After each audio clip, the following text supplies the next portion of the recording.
Hey, everybody. Hope you are doing well. Hope this Friday finds you in fine fettle. Not only is that alliterative, you know what? I just realized I was going to start giggling like Mark Maron because I started watching Stick on Apple TV.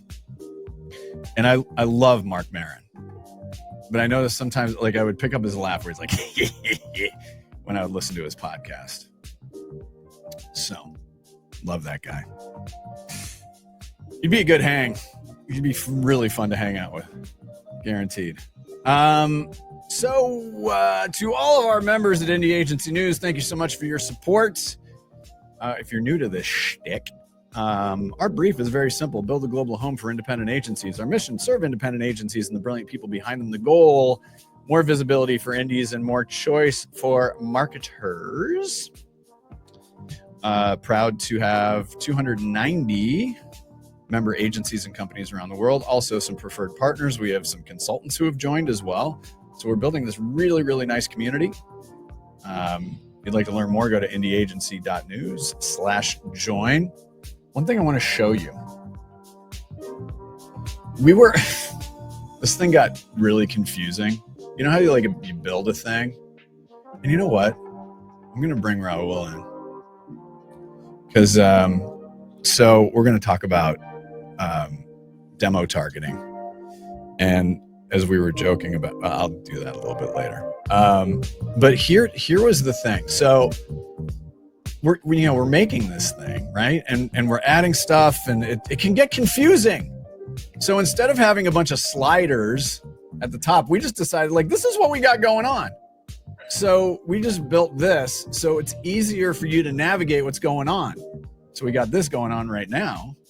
And then on Monday, this show. On Tuesday, that show. On Wednesday, that show. On Thursday, that show. We got our awards, which I'll go to here in a second. And then we got 3 events that we have planned. Our show-off events in Vancouver, BC on October 2nd. LA, baby! October 28th at Mother. And then Nashville at Lewis. So, Raul, I finally figured some shit out. Ooh, tell me about it. Well, no, it's just it was so confusing for people. But then you can scroll down here. You can see what we've done recently. And then you can see the indie tracker. So, there's a decent flow to it.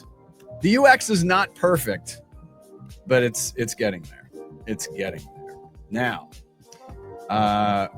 our award our People and Agency Award, Weirdos, Misfits, and Underdogs. Raul, what would you call yourself? Weirdo, misfit, or underdog? Definitely a misfit. Yeah. Is that so? Boys over here. Yep. Mm-hmm. Okay. Why would you say that? I'm curious now. I think growing up, it was kind of that weird only child that would sort of, walk around with all my toys, and I'd have all these rules of you can touch them, you can play with these, but these are just for for me. So yeah, I was a little bit of a misfit. Did you grow up in LA? Did you grow up in LA? You grew up in I grew up in Arizona in this really tiny town. Jeez. You would look out the window and you'd see tumbleweeds going by. What town? Yeah. Jesus, where? Yeah, it was a small town. But then I moved to the glamorous big city of Phoenix. So, that's what people have told me, just because I'm a weirdo Northwesterner. They said you should go to Flagstaff, Doug. You would love Flagstaff. Ooh, yeah, I spent some time in Flagstaff. It's actually pretty fun up there. Yeah, that is dope. It is from what I understand. So here's Weirdos, Misfits, and Underdogs. The entry deadline, the next deadline is 179 per entry. We're the Arizona Iced Teas. Speaking of Arizona Iced Tea of awards. No award over $199. You can prepay. If you remember, it could be as little as $75 per entry. We want to make things easy for people. We want you to build some financial certainty, shall we say, when you're doing your entries as well. So the final deadline, September 12th. We're going to be announcing our jury presidents probably within the next hour or so. We're going to be popping them in here, and we're super stoked. 4 amazing people that are going to be joining us for that. But get in there, and then if you're nominating somebody, you can nominate them for the Indie Hall of Fame. We're starting some new traditions here. And we're really, really when we started this, we we kind of knew what we were doing, and then we realized, we can do a lot more, and it comes down to, we're a visibility platform, we're a media platform, but we got a bunch of services underneath this as well. But we were just figuring out, like, what can we do to serve our members? What can we do that just continues to raise the visibility? And we found that having fun is part of it. So there you go. Raul. Yes. I'm going to, we were joking about this earlier, but we are going to talk about why your demo targeting is dead wrong. wacky morning show stuff. I love it. I love it. Like that? Oh my God. What if you're all three? Hold on. Yeah, you can. Okay. Veronica, yes, you could put all three in there, but that's fine. So, so we catch what our members are doing. We're paying attention to what our members are doing every day. My son just walked in, so he's playing with the dog. So that might be why you can hear stuff behind me. But one of the things that we caught was something from Saylor, and shout out to Will and the team. And so we built this show out, and he said immediately, Raul's got you. So we decided to put this together, and it's like the millionth time we've talked about all of this. So Raul, I want to start with this. I want to start with your background a little bit, give us a little background, and then how you landed into head of strategy at Saylor, and then we'll get into the discussion. Yeah, sure. Okay. So the quick summary of my background. So I'll start where I'm at now. So I've been at Saylor for almost like 6 months now. So I joined really this is like a rocket ship. So it's been really exciting to join an agency that's, kind of like young, hip, social first, entertainment in its DNA, just kind of moving, faster than the speed of light. So it's been a really great, just kind of, injection into my career, just this energy and fun, really. Prior to that, I spent, over a decade at Walt and Isaacson. Aaron. Oh, yeah. Aaron Walton. Yeah. So multicultural shop. I worked on Lexus, McDonald's, American Airlines, doing a lot of, diverse work. It was really fun. I did the Black Panther campaign. So it was super fun to be on that. Right. I also did the Beyonce Renaissance tour. So definitely like all that fun entertainment, music, celebrity injection to my career.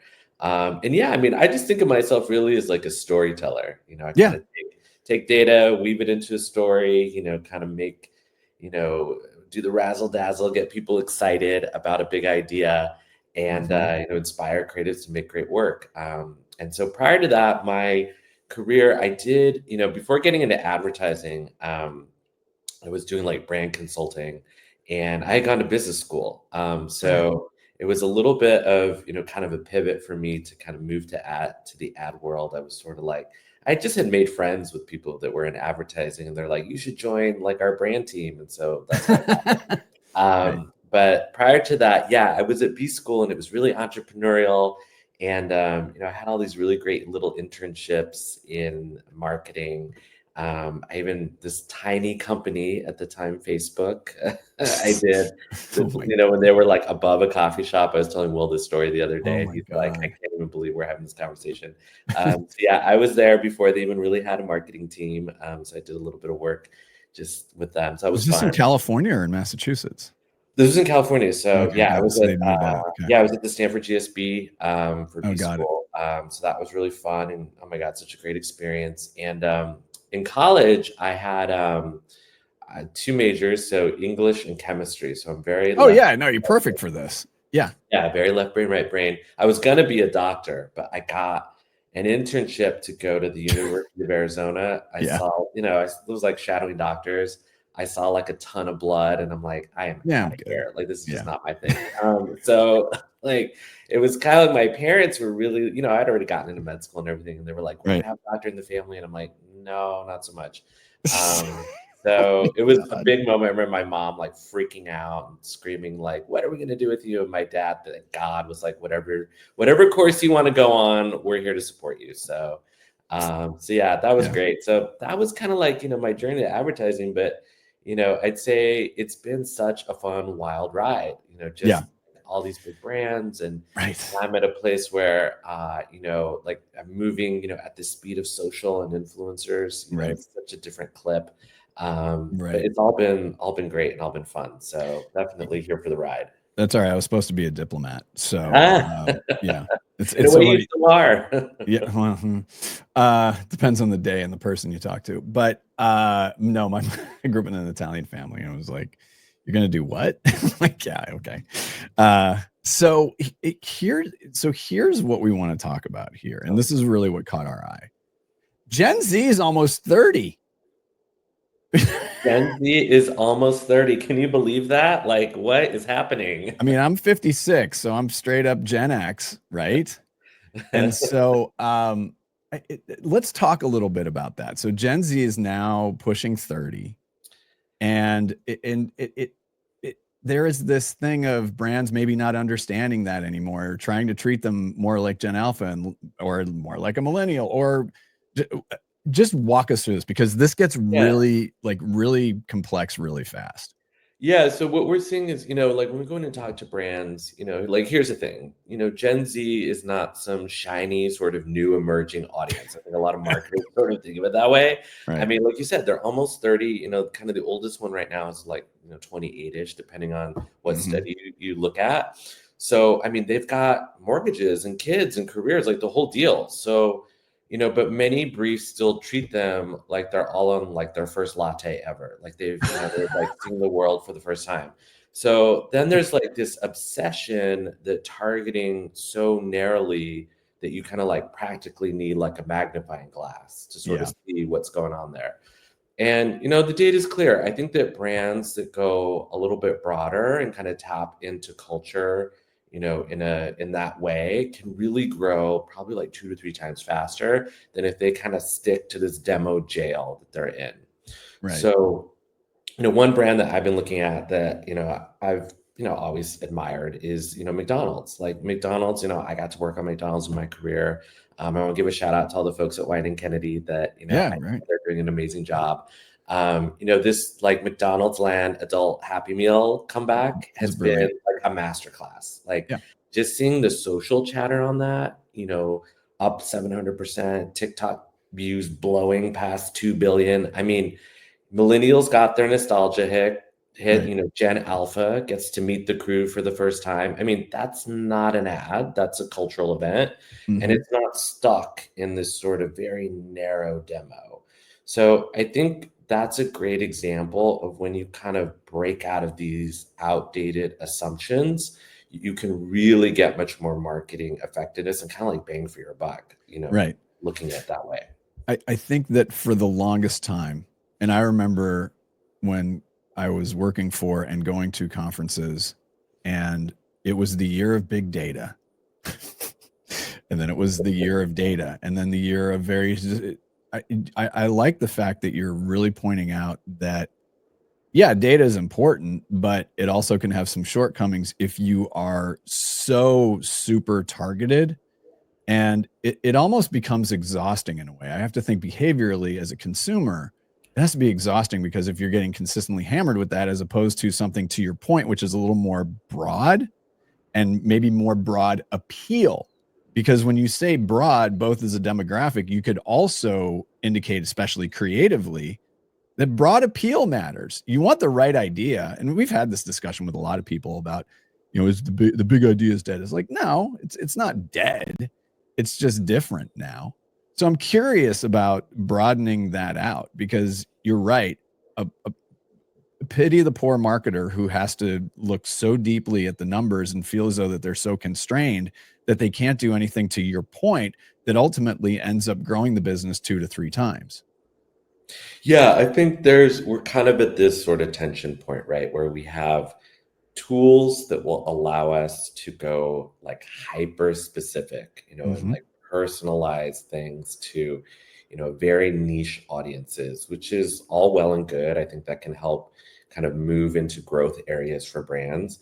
But if you want to scale, you still need to be able to talk to a lot of people. And I think really good work that's able to, in a way, have like maybe a bullseye or maybe even several bullseyes for various audiences, but still appeal to a larger group, I think that does a lot of lift for a marketer. Now, it's more challenging to do. So I think, that's probably why people maybe are somewhat reluctant to do it, because it does take extra work to figure that out. But when you do it, and I kind of go back to that example with McDonald's, like it's gold. Like Right. you're establishing a presence across generations, across mindsets. And that way, like your brand has so many more legs to grow and to be relevant, So, Right. there's always that danger of like, if you go too specific and too narrow, you get pigeonholed. Yeah. So, it's kind of just being cognizant of that and knowing that, a brand is, I think of brands as like living organisms. Like Yeah. you have to kind of treat it that way. Right. It's not just something that's going to live in a deck. Right. And that McDonald's example isn't just gold, it's golden arches. Pun time. We're all about puns. I love puns. We are going to bring back our pun fight show. We have game shows that Yes. we're doing. Yeah. So we're bringing back the game shows. I do want to address, and we've talked about Gen Alpha a little bit, but I want to go back to the marketer here. And are marketers, are they defaulting to stereotypes and generational target? Like, again, I think that there is some confusion, there's exhaustion, there's millions of things. When you identify that a marketer is going, like, maybe not going down the right path, how do you address that? And how do you balance a client assumption, basically ensuring that you're doing the right thing for the client, but also showing them, hey, maybe there's a better way to do this?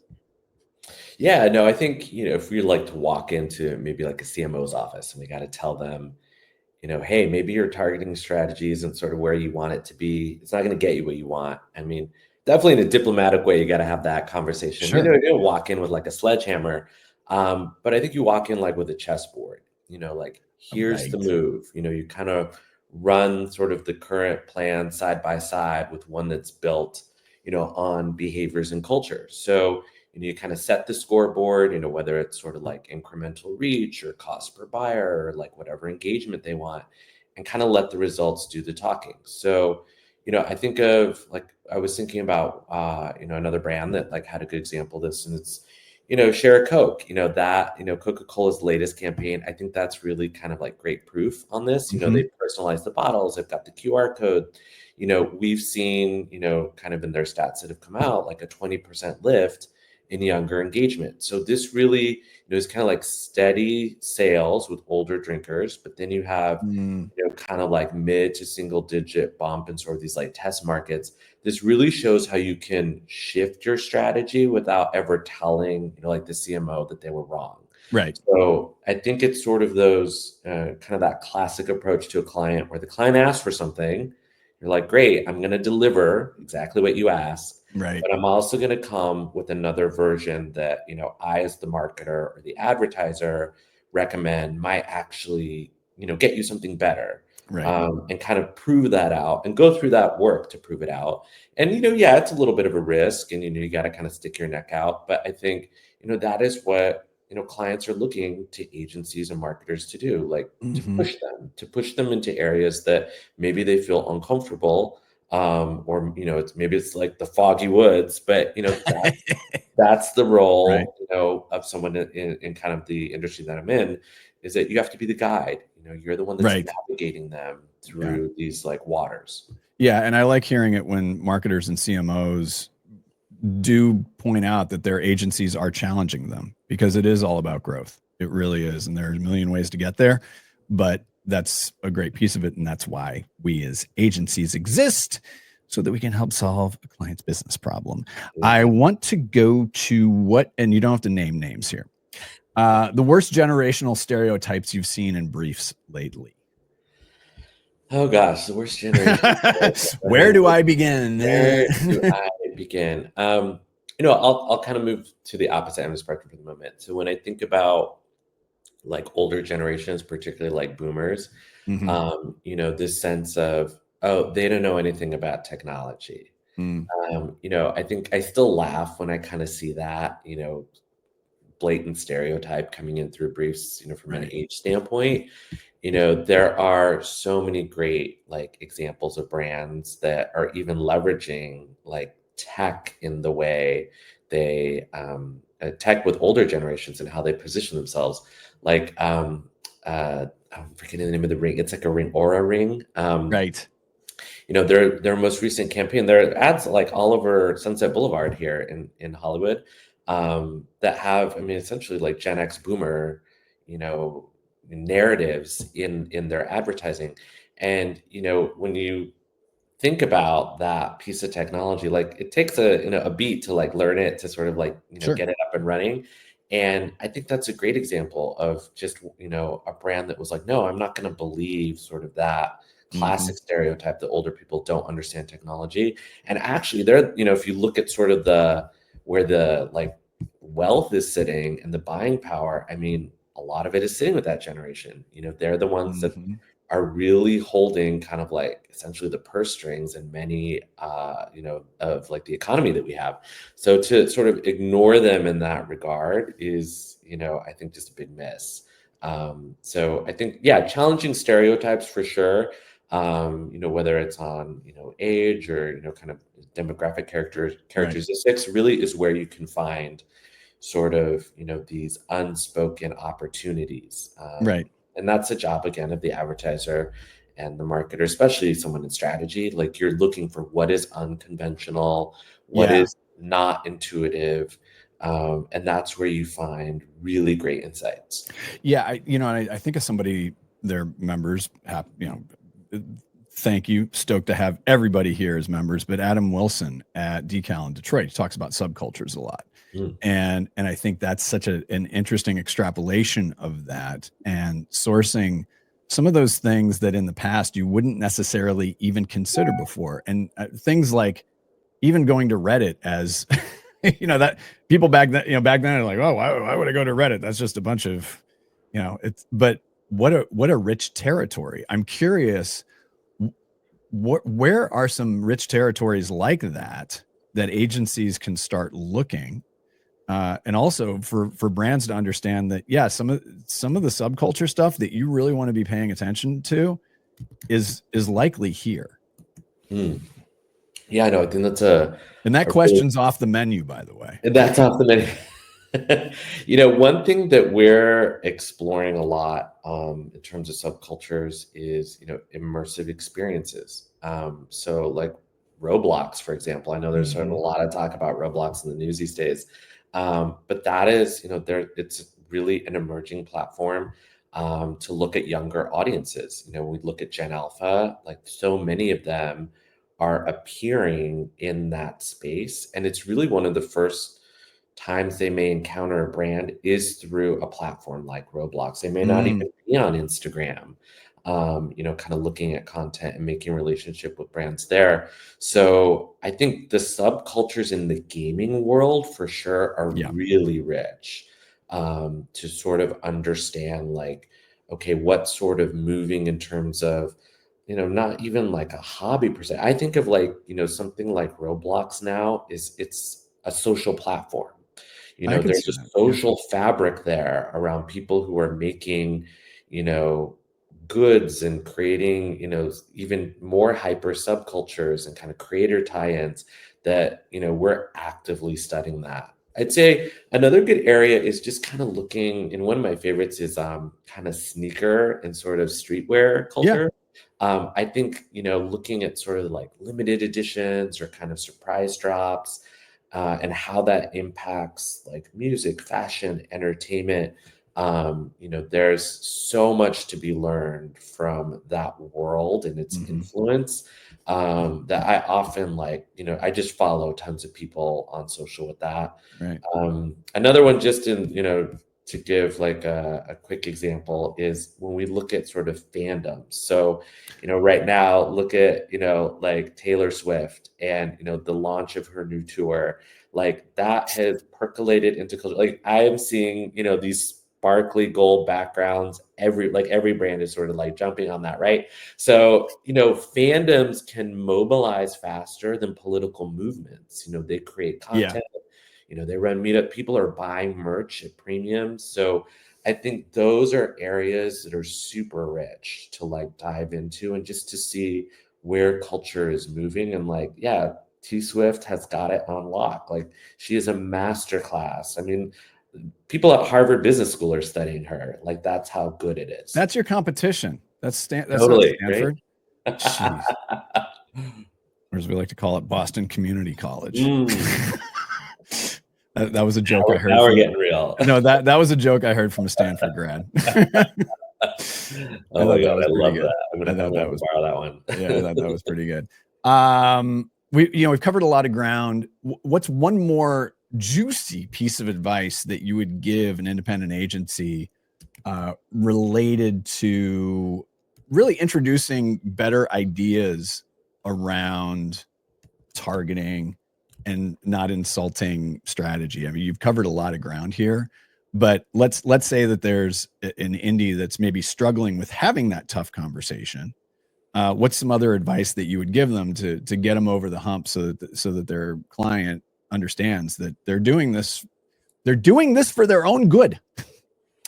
Yeah, no, I think if I were to give this advice, I would say, maybe consider starting with the audience you think you want, and instead focus on start with the culture you can move. So I think most independent agencies make the mistake of kind of walking into a pitch with kind of like this tidy audience slide. It's got like the age, the demos, maybe like a little cute stock photo. And this is how you kind of get boxed into the same demo chase with everyone else.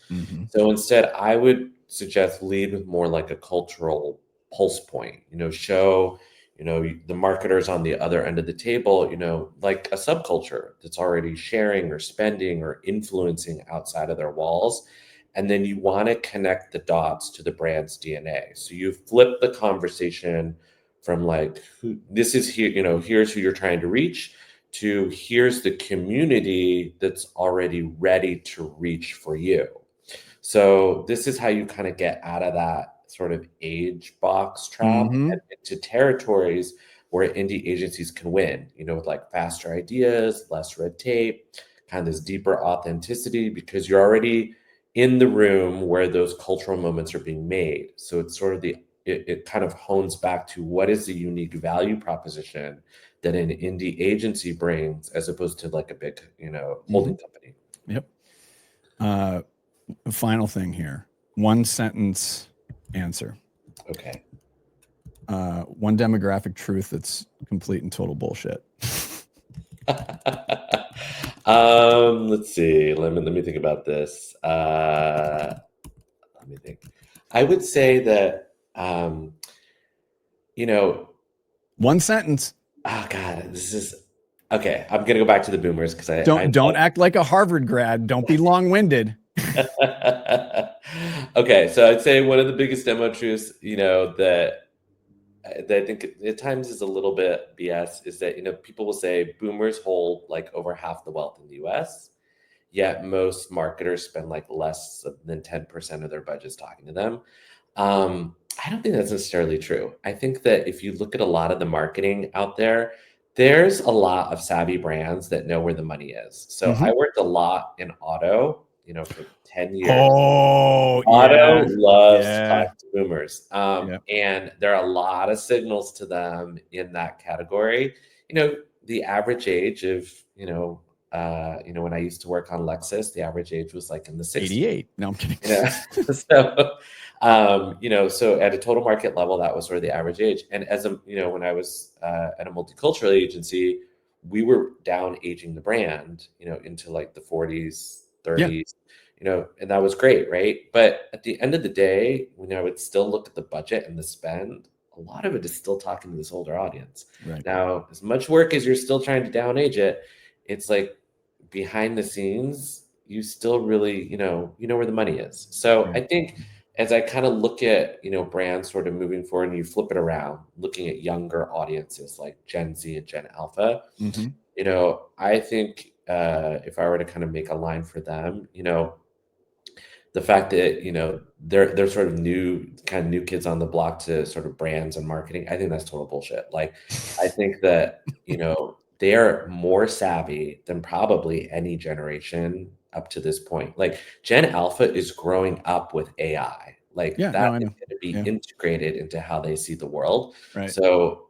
the ability to learn and ask questions and focus, like how they engage with brands, I mean, is at a level that I don't think we even really understand yet. No, So I think no. that's the fascinating new horizon that is appearing. I'm still waxing poetic about the fact that I went to Live Aid in Philadelphia 40 years ago this summer. Oh my God, Live Aid. That was wow. I was there. I was there. Oh yeah, it was hot. It was humid. Pretenders, pound for pound, were the best act there. Duran Duran was great, but yeah, may or may not have tried weed for the first time. Can neither confirm nor deny. Raul. Will's calling me out. That was way longer distance. I know. I got away. No. It wasn't Harvard length. I'll give you that. We'd be like, Jesus, wrap it up. Don't come at me, Crimson people. Boston Community College is my favorite, though. Listen, I'm West Coast. You're West Coast. I'll probably see you sooner than later. But hang out backstage. This isn't a Zoom call, but appreciate this very much. And thanks for joining us. Yeah, thanks for having me on. All right, hang on backstage for us. All right, a reminder to all of you. Couple things. Number one, we've improved this. So why don't I make this so you can actually see it? All right, live shows, awards, live events. What is going on? We got that for you. And then also Weirdos, Misfits, and Underdogs. You got less than a month to enter. If you are a member, you get a 25% discount as well. And again, a reminder, you can save when you prepay for entries. Thank you to those who have started partaking in that as well. So on behalf of everybody at Indie Agency News, I am Doug Zanger. Really appreciate everybody's time this week, and we'll see you next time.